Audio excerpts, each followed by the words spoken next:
Gua kira pernikahan tuh cuma mikirin biaya resepsi, ijab kabul, mahar. Ternyata bukan itu doang, bukan soal duit. Ini soal ibadah seumur hidup. Penasaran gimana? Yuk kita bahas bareng Ustadz.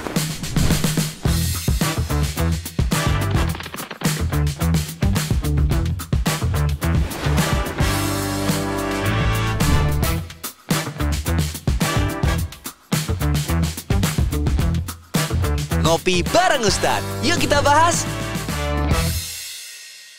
Assalamualaikum warahmatullahi wabarakatuh. Balik lagi barengan kita berdua. Ada Ikram Afro dan juga ada Ustadz Arifin Nugroho yang bakal nemenin kalian di acara Ngopi bareng Ustadz. Ustadz, tahu nggak episode kita yang pertama itu yang tentang hopeless romantic, pernikahan muda. Oke. Ternyata itu banyak yang nonton dan lumayan banyak yang nanya ke Ikram Ustadz. Dan kita bakal bahas hari ini Ustadz. Oke. Nih, pertanyaannya Ustadz. Cowok-cowok zaman sekarang itu banyak yang pengen nikah muda. Cuman mereka ini belum mapan. Tapi cewek-cewek bilangnya, aku siap kok nemenin kamu dari nol. Tapi kenyataannya tetap aja nyari yang udah jadi. Nah itu gimana Ustaz? Iya, jadi pengennya saya nggak apa-apa kok nemenin dari nol. Siap susah. Tapi yang penting mau rumah udah ada. Mobil udah ada. Ya. Terus kerjaan juga udah ada. Ini nolnya mulai dari mana ya? Nolnya ketika udah mulai pernikahan dengan ekonomi yang lancar mungkin. Iya gitu. Ya oke dari nol tapi kerjaan udah mapan. Jadi begini teman-teman. Orang banyak yang takut nikah nih ya. Takut nikah karena dunia. Ya, takut nikah karena dunia. Bukan cuma orang yang mau menikah, kadang-kadang ini orang yang jadi orang tuanya nih ya. Kalau orang tuh nerima yang ngelamar anak perempuannya gitu ya, itu yang ditanyain pertama, gaji berapa? Gitu loh. Apa yang sudah punya ya. Kadang-kadang dia nggak mikir juga, padahal dulu waktu dia menikah itu juga sama-sama berdarah-darah dengan istrinya dan sekarang juga sukses-sukses saja gitu. Jalan-jalan aja ya. Jadi sebenarnya kalimat yang tadi disampaikan siap mulai dari nol itu udah bagus banget. Ya, terus yang laki-laki juga punya keinginan untuk menikah itu juga udah bagus banget. Tapi semua yang bagus itu sekali lagi setan tidak akan pernah berhenti di situ. Setan pasti akan mencoba menggerogoti keinginan baik itu dengan berbagai macam rasa takut. Jadi teman-teman harus tahu, segala rasa takut orang ketika dia ingin melakukan satu aktivitas ibadah itu pasti setan sumbernya. Makanya Allah Subhanahu wa taala tegaskan gitu loh. Kalau kamu ingin menikah dan kamu itu iyakunu fuqara, kalau kamu itu fakir, maka Allah yang akan mengayakan. Allah yang akan mencukupkan, Allah yang akan memberi. Itu kalau sampai sudah dinas di dalam Al-Qur'an, itu berarti memang ya sesuatu yang pasti akan menjadi senjatanya setan. Makanya senjatanya setan kan begitu ya. Ya, saya udah betul-betul pengen menikah nih, udah cocok juga dengan dia juga orangnya baik, apa segala macam. Tapi, begitu tapinya itu pasti dunia. Jangan sampai ada kalimat saya terima apa adanya, yang penting rumah ada, ya, yang penting gaji udah cukup. Enggak. Kita harus yakin betul. Bahkan disinilah dia ujian akidah kita. Ujian akidah kita itu kalau kita yakin bahwa salah satu asmaul husna, salah satu sifat Allah, nama Allah itu adalah Ar-Razzaq, yang maha memberi rizki gitu ya. Ya disinilah kita diuji. Apa terus sekarang pertanyaannya kalau dibalik, kalau saya menikahi orang yang sudah mapan, apakah dia akan terus begitu dan akan terus kaya? Tidak kan? Ya kan? Nanti lama-lama jangan-jangan, oke, kamu udah kaya, tapi tolong dong kasih jaminan buat saya sampai kamu mati terus kaya. Akhirnya repot juga dong. Iya, nggak ada yang pasti di dunia ini.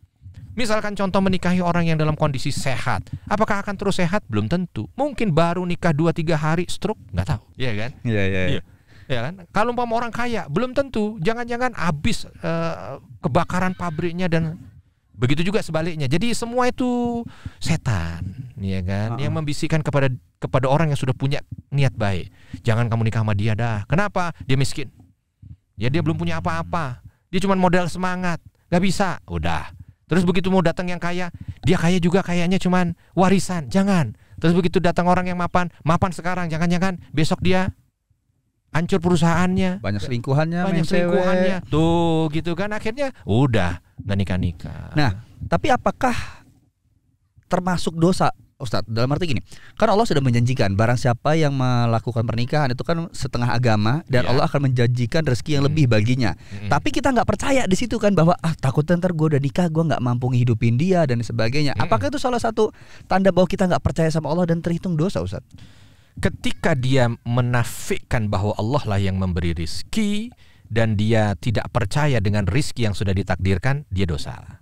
Tapi kalau rasa takutnya itu sebagai tanggung jawab, misalkan ya, saya udah nikah nih ya, saya sudah punya istri dan mungkin nanti tidak lama saya punya anak, saya takut juga kalau masih begini-begini aja, nanti rezeki saya bagaimana. Terus akhirnya apa? Dia lebih giat lagi bekerja untuk menghilangkan segala kekhawatirannya. Nggak apa-apa, itu bagus. Karena manusia juga dengan rasa takutnya itu, disitulah dia akan mencoba untuk terus eksistensinya ada.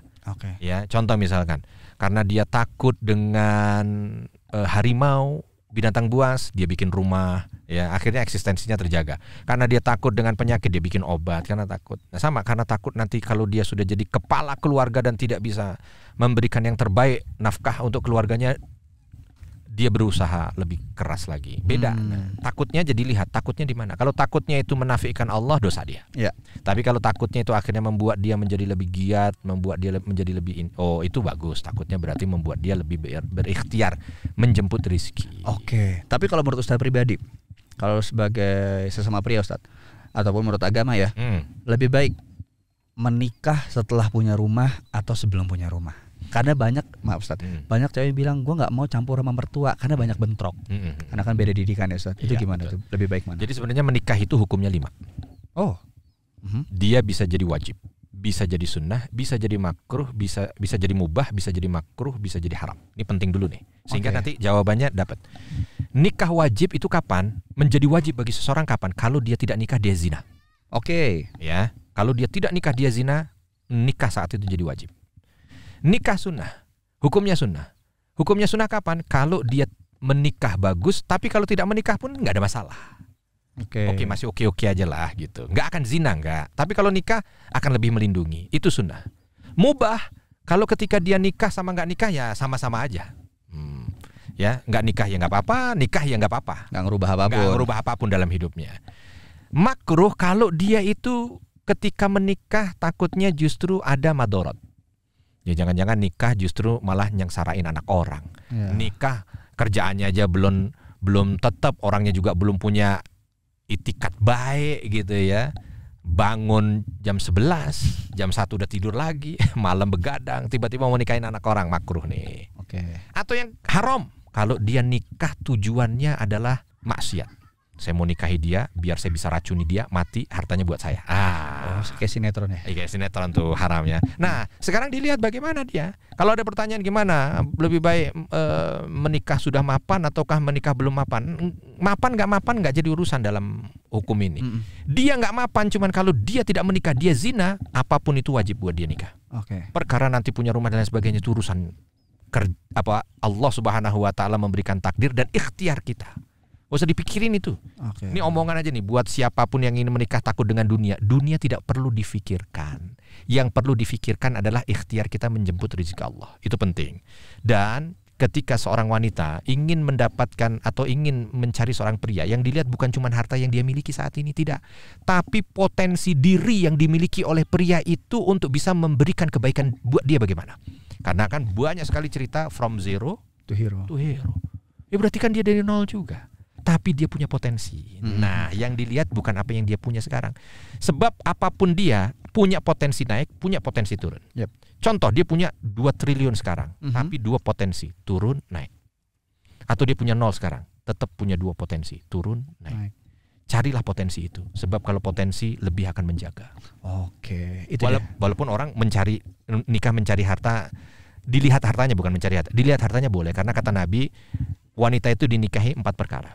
Menarik nih. Nah, cantiknya, hartanya, nasabnya, dan agamanya. Agama berarti terakhir ya? Agama terakhir. Tapi Nabi mengatakan, kalau kamu cukupkan dengan agamanya, maka hidupmu damai.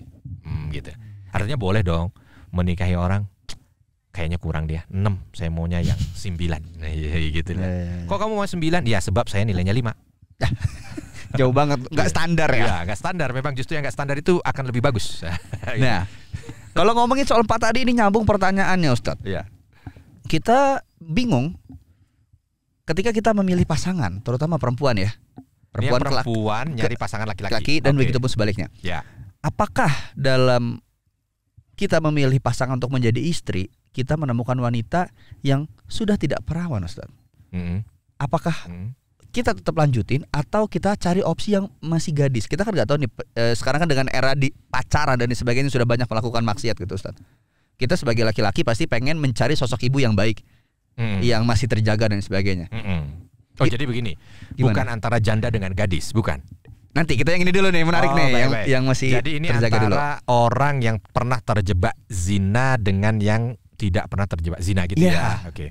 Bagaimana? Pasti semua orang punya masa lalu, ya kan? Masa lalu bisa baik, masa lalu bisa buruk. Dan orang, kita tidak nafikan mereka semua harus punya masa depan. Yep. Ya kan? Kalau dia lihat ada orang yang punya masa lalu kelam dan dia sudah bertaubat dengan taubatan nasuha, lalu ternyata ketemu tuh chemistry-nya ketemu, ininya ketemu segala macam. Masa lalu kalau dia sudah bertobat, masa lalu. Tapi kalau belum bertobat, Nah, kalau belum bertobat janganlah. Oke. Situ mau dapat keburukan berikutnya. Nah, itu kan. Nah, sebagai lelaki cerdaslah. Sebagai lelaki mampu untuk bisa melihat dengan kacamata yang lebih jauh. Tadi bagus tuh Ikram bilang. Kan dia akan kalau mencari istri bukan cuma mencari pasangan buat dia, tapi mencari ibu buat anak-anaknya. Ya kan? Mencari anak buat ibunya karena dia harus menjadi mantu yang baik gitu. Bahkan mencari pasangan yang siap mendampingi dia sukses. Nah, kira-kira kalau saya jadi presiden cocok nggak dia jadi ibu negaranya? Nah, kan begitu kurang lebih. Oke. Tapi kalau misalkan milih, Ustadz, antara gadis atau janda? Oh, ini pertanyaan yang tadi. Menarik nih. Ya, kalau kita sebagai milih kan pasti dua-duanya. Bingung juga aku salah ngomong ya. Kameramen udah ketawa-ketawa aja begini deh. Lebih pilih mana, Ustadz? Apakah kalau kita misalkan memilih janda itu apakah ada pahala lebih karena dia survive sendiri, kita hidupin, atau lebih baik gadis atau gimana, Ustadz? Memang ada hadis yang mengatakan kalau gadis itu lebih bisa membuatmu untuk bermain-main. Ya, bermain-main itu mungkin ya karena manja mungkin ya, mungkin bisa karena belum pernah ada yang punya background sebelumnya dia, jadi dia ya inilah dia pendamping pertamaku, gitu ya. Nah, ada yang begitu, tetapi juga kita perlu tahu dari hadis Nabi bilang begitu, tetapi dari praktek Nabi justru istri pertamanya Khadijah radhiyallahu anha sudah pernah menikah sebelumnya. Nah, gitu loh, ya kan? Nah, artinya mana nih dua-dua ini bukan menjadi sebuah aturan yang saklek. Kalaupun kita baca hadis ini bahwa Nabi mengatakan nikahilah yang gadis, tapi bukan berarti nanti kalau ada orang menikahi janda itu lebih buruk. Sebab Nabi pernikahan pertamanya dengan janda. Nah, gitu. Ya. Nah, lalu bagaimana mendudukkan dua dalil ini? Satu dalil yang disampaikan oleh Nabi secara perkataan, tapi satu dalil yang dilakukan sendiri oleh Nabi. Ya, dilihat berarti bagaimana maslahatnya. Maslahatnya yang dilihat. Oke. Gitu. Maslahat akhirat ya, bukan maslahat dunia. Oh, kalau gitu saya lihat mana yang kaya. Ya itu terserah juga sih. Oke. Bebas lah. Tapi yang jelas dia lihat maslahatnya ini lebih baik mana. Ini kita cerita orang yang sudah banyak yang minta supaya dilamar sama dia. Janda ada 5, gadis ada 5. Wah, banyak pilihannya ya. Kali gitu kan, kita nggak tahu ya. Ya sudah, tinggal dia lihat aja kira-kira mana yang lebih banyak memberikan maslahat untuk akhiratnya. Oke. Ini pertanyaan terakhir teman-teman. Gue sempat ada pro kontra waktu itu di Twitter, Ustadz. Apakah seorang pria ataupun wanita ketika mau menikah satu sama lain boleh menanyakan hal yang agak privasi, Ustadz? Misalkan gini, si laki minta, apakah kamu subur? Bolehkah kita cek dulu? Tuh. Yang kedua, si cowok nanya, apakah kamu masih suci ataupun perawan? Ataupun yang perempuan boleh nanya, kamu sudah pernah melakukan hal itu ke wanita lain? Itu sebenarnya boleh nggak sebelum nikah ya, Ustadz ya? Itu boleh nggak sih? Ya. Jadi kalau dalam agama memang tidak ada aturan khusus ya, apa yang harus kamu tanyakan sebelum kamu nikah, apa yang harus kamu, nggak ada begitu. Oke. Tetapi pernah seorang sahabat namanya Abdurrahman ibn Auf tiba-tiba datang kepada Nabi, ya Rasul, saya ingin menikah. Saya sudah ada orangnya, saya ingin menikah. Nabi hanya tanya, kamu udah lihat orangnya belum? Belum. Kata Nabi, unzur ilaiha. Kamu lihat dulu dia. Karena itu adwam. Itu akan membuat kamu bisa lebih langgeng lagi. Jadi lihat dulu. Nah, kalimatnya hanya lihatlah. Oke. Nah, lihat itu bisa lihat secara fisik. Hal-hal yang membuat kamu akan bisa menjadi lebih langgeng, lebih sakinah. Atau lihat lebih dalam dari fisik. Ya kan? Mungkin bagaimana kesabarannya, mungkin bagaimana akhlaknya, mungkin bagaimana. Sebenarnya silahkan saja. Sampai kalau mau melihat bagaimana kesehatannya, bagaimana, itu dikembalikan kepada urf kalau dalam istilah syariat itu. Apa tuh? Urf itu adalah kebiasaan yang memang lazim ada di daerah itu. Karena kebiasaan satu dengan yang lain beda-beda. Ya. Contoh kalau tadi tanya, mana yang lebih mulia nikahin janda apa gadis? Ada satu daerah itu akan menjadi sebuah kebanggaan kalau dia punya istri janda. Di mana Ustaz? Nah, tapi kan nggak bisa dong itu dipraktekin di tempat yang lain. Ya. Karena tempat lain mungkin lain cara pandangnya. Itu yang disebut dengan urf. Itu yang disebut dengan kebiasaan yang seolah menjadi adat ya, menjadi nilai yang tumbuh di sebuah masyarakat. Jadi kalau umpama masyarakat yang ada di sana urfnya itu sebelum menikah itu harus dicek semuanya, dari tabungannya dicek, dari apa dicek, sampai aib-aibnya dicek, ya silakan aja. Ya. Tapi kalau semisal enggak kok di sini orangnya malah tabung bahas yang begitu ya, yang penting ya mungkin mukaddimah awal saja, dan kalau dia sudah yakin jalan, nanti akan diperbaiki bersama di saat dia menjalani, ya itu bebas. Oke, ini menarik ya teman-teman ya.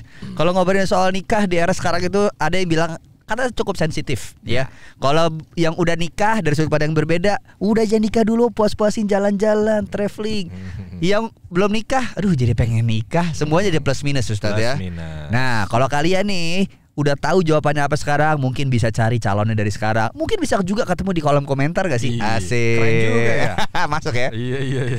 Nah, buat teman-teman kalau mungkin masih punya pertanyaan seputaran tentang pernikahan atau di luar itu, boleh banget komentar di bawah, kasih pertanyaan kalian, nanti kita bakal jawab bareng Ustadz. Jadi kalian silahkan like dan juga subscribe sekarang juga, dan aktifin juga loncengnya di channel YouTube kita BPKHRI, dan tungguin videonya setiap harinya karena bakal nemenin kalian. Kalau gitu gue Ikram Afro dan juga Ustadz Arifin Nugroho pamit undur diri, sampai ketemu besok. Wassalamualaikum warahmatullahi wabarakatuh.